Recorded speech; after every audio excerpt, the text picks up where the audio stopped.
Right. Mm. Hi, everybody. It's Michael and Julie again. And today we're talking to our wonderful friend, Christy, who is a mine of information on all things ethereal. And Christy, lovely to see you again. Yes, thank you so much for joining us, Christy. I think a lot of people are going to be tuning in because we have met you and we have seen this gift that you're able to share with humanity. So would you like to tell people what you do? Well, what I do outside 3D is very interesting, and I have disclosed that to yourselves and other members of CC who have an interest in the topic. Not everybody has, but as I feel and sense as we move forward, more people are becoming aware that we're not alone. And we have family that live in other parts of the cosmos, So for me, yeah, I've always had an interest in this subject. Going back throughout my life, I sort of moved in and out of the idea that, I had that attraction.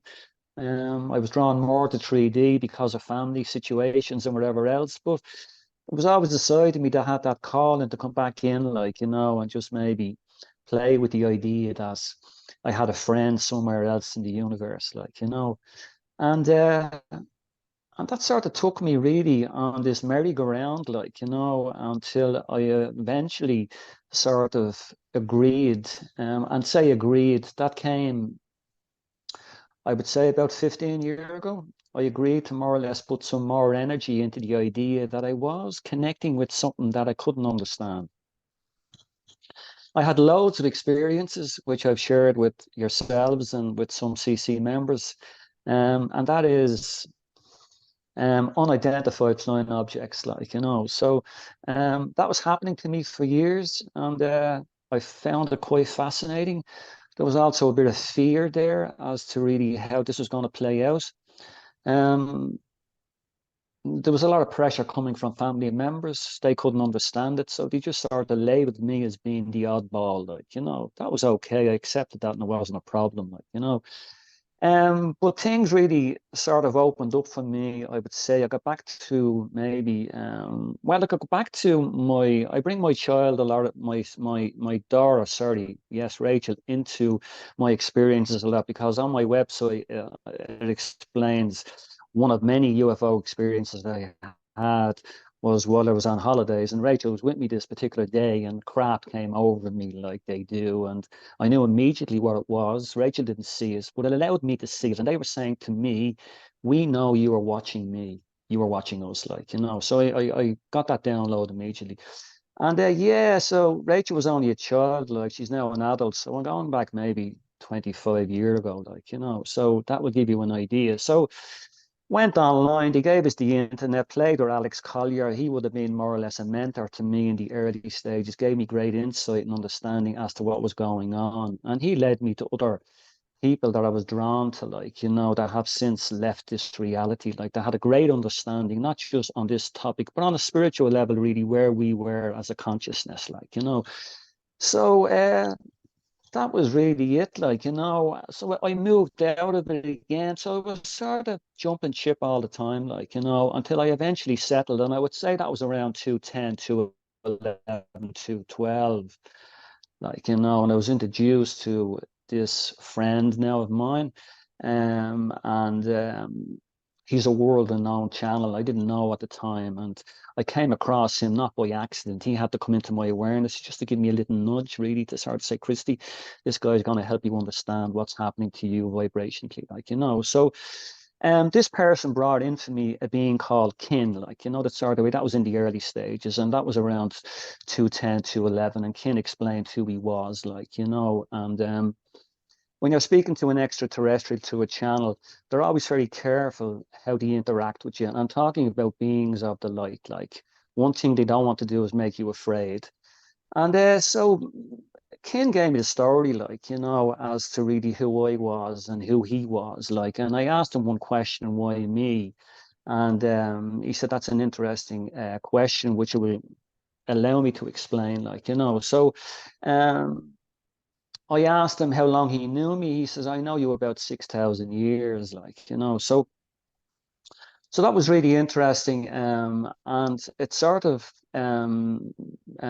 led from there really down through the years to just the sightings becoming more frequent. My awareness continued to open up to the idea that I was connecting to someone that I couldn't understand. I had a name, I had a vision in my mind of what this being looked like, you know. So kin over time went to Renturus Vella Antorus. So over time, and that might have been about maybe, I would say, 5 or 6 years. They eventually explained to me who kin was like, and kin is Renturus Vella Antorus, and he comes from the Scorpius. Now he comes from the Antares constellation, like, you know, the Scorpion constellation, like, and that's where I came from. That would have been my first incarnation there, like, you know. So it wasn't really until around 2018, I would say, I have the sessions recorded 2019, did he reveal really who he was.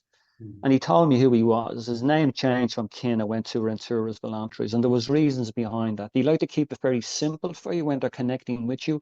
So what they were doing down through time, they were working with me, working on me, working on my physical, working on my nervous system.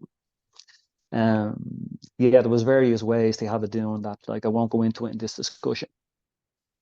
So yeah, the whole agenda on their side was to not push me, but ask me politely in a way, was I ready, like, you know, and ready for what? Well, ready to something that you agreed on before you took the physical body, like, you know, that sort of way. And I says, okay. So they opened that subject up and they allowed me to understand what that actually was and what it meant for me and people around me, like, you know, that sort of way.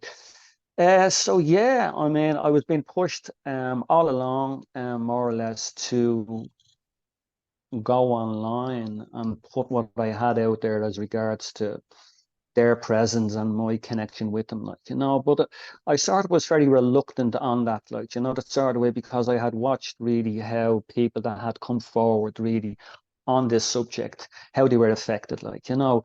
I would say honestly, it's only in the last, maybe I would say 5 years, have I sort of committed myself really to the whole process, like, you know. And that was getting the understanding really as to who I was, like, which they gave me that information, as I said, around that time, which would have been 2018, 2019.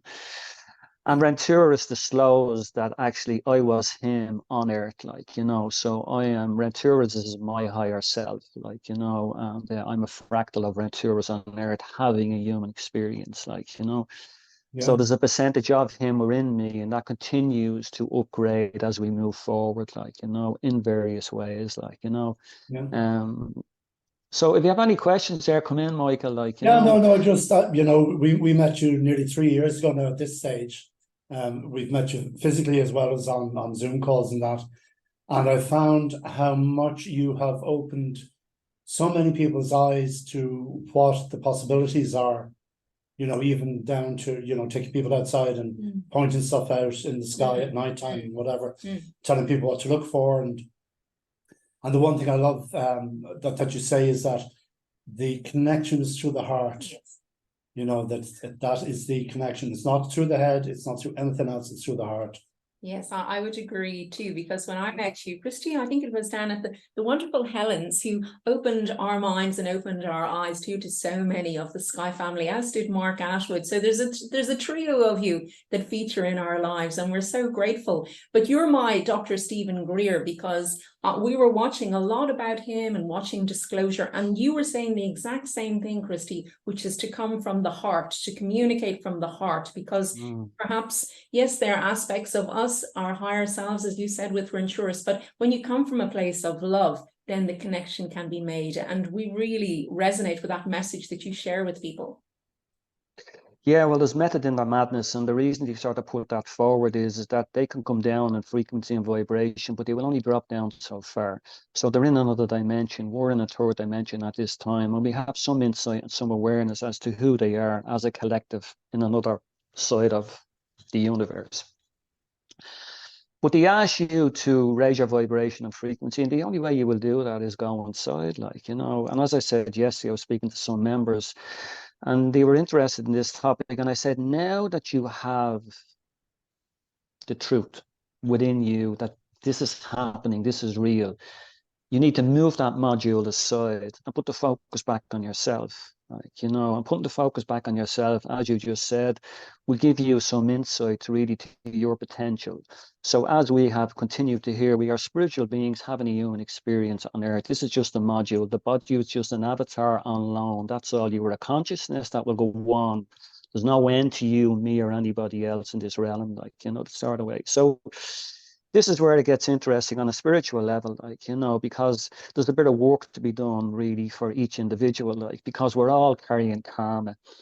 We've all been spiritually wounded in this reality. We won't go into too much detail, but we understand what I mean when I say that, like, you know. So there's a lot of healing to be done to the collective, like, you know, and it's one of the reasons Simon Parks, you know, Mark Atwood, and people that we've discussed has come forward to try and get people, as they say, to waken up, like, you know, that sort of way. Difficult job, because we understand what has happened behind that process, like, you know, not just in Ireland, but across the world, like, you know. But there comes a point where you accept within yourself that, yes, okay, they're real. I know that. That's 100%. You don't need to go out to the garden and have a look. They're like, they're there. So what happens then? Where do you go from there? Like, you know, sort of where you're left with self. That's the bottom line. And the reason I say that is because I experienced that myself. Like, you know, I remember saying to Renturus in 2013, I don't believe you. He said, sorry, this is through a channel. And I says, I don't believe you. And why do you not believe me? Well, I said, it's my 3D mind and I need more evidence that you are real and what you say is true. What evidence do you want, dear one? Well, I says, give me some ideas, like, you know. And that's when the game started, like, you know, that sort of way. That somebody says, okay, we will show you what you need to see, like, you know, that will help you to understand that we are real and, you know, we would like to connect. And from there on in, like, you know, that sort of way, as I say, my famous saying, can it get any better? Do you know, that sort of way? And to be honest with you, it just continues to go to another level, like, you know. And I gave you an example of that off camera there a few minutes ago, like, you know, sort of way. So not only we have got our galactic family, we have the angelic beings, and we have loved ones who have passed over, which are very, very, very close. It's only a thin line between us and them, like. And they're so wanting to help us to understand what is happening to us on a vibrational level, like, you know. And they continue to give us downloads, and they continue to give us some insights as to what's happening, like, you know. And really, I have to be honest with you, that's where I am at the moment, like, you know. As I said to Jerry yesterday, I've moved the extraterrestrial idea out of the way, and I'm more focused now on really what my purpose is in this reality, like, you know. Now, don't get me wrong, it's wonderful to have a friend that comes from another side of the cosmos that's popping in every now and again to say hello. But one has to take ownership of self, really, like, you know, and that's the test we have, and it's the test everybody has, like, you know. And so it's really, really enjoyable. I'm really enjoying the journey, more so in the last few years, because of what I'm seeing, what I'm witnessing, not just above in the skies, but on the ground, like, you know, because there's a bit of an excitement there. People are beginning to sort of sense something. I'm noticing it on the webinars, and I'm noticing it more or less from people I communicate with, like, you know, there is a possibility. We know that agenda around disclosure, we have discussed that in the past, like, you know, we know what's stopping that, like, you know. But as I say, I take it back to self. And at this time now, I'm really enjoying myself. I have come forward. I've put the website up. That's going well. And I put some feedback. We'll get you, I'm just unconscious of the time. What we will do is we will get your details if you send them on to Julie. She'll put them on. We'll put them on in the chat. Yes. On in the chat, and Great. then people connect with you. Probably want to get in touch with you. And Christy, thank you so much for joining us this afternoon. It's always a pleasure. We always listen to you and are fascinated, and I'm sure a lot of our people get in touch. So thank you so much again, Christy, for your time. And we look forward to seeing you very soon in person. Thank you so much for giving me this opportunity. I really appreciate it. And I will talk to you folks soon. All right. Thank you. Thanks, Christy. Thank you very much. Take care. God bless. Bye-bye. Bless.